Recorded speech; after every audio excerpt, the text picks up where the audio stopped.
Барлықтарыңызға қайырлы күн. Бүгін біз өте дәмді және де табаға жабыспайтын бірінші жасағаннан шығатын құймақтар жасайтын боламыз. Ең алдымен каналға тіркеліп, лайк басуды ұмытпаңыздар. Ендеше кеттік. 3 жұмыртқаға қантымызды салып, жақсылап араластырамыз.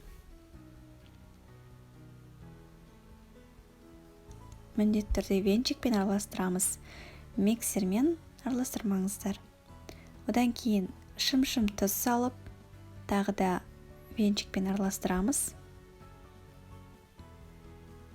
Қатты араластырып тұру шарт емес. Кейін жылы сүтімізді, ұнымызды кезек-кезек салып, венчикпен араластырамыз. Міндетті түрде кезек-кезекмен салыңыздар. Сол кезде сіздердің құймақтарыңыз табаға жабыспай, жұқа болып пісетін болады. Видеода көріп тұрғандарыңыздай, дәл осылай қалыппен араластырып отырамыз. Бірінші сүт, ұн, одан кейін сүт, ұн. Осылай кезек-кезегмен араластырып отырамыз.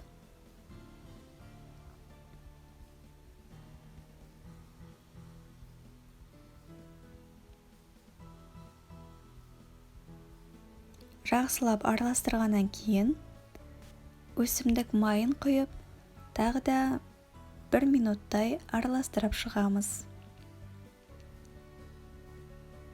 Біздің массамыз дәл осындай қалыпта болуы тиіс. Келесі кезекте табамызға май жағамыз, одан кейін 1 қасықтай құйып шығамыз. Газдың асын жай отқа қойып қойыңыздар, әйтпесе блиналарыңыз күйіп, жабысып қалуы мүмкін. Дәл осындай қалыпта екі жағында аунатып пісіріп аламыз. Қатты күйіп кетпесін, қарап тұрыңыздар. Жан жақтары қызара бастағаннан кейін келесі жағын аударамыз.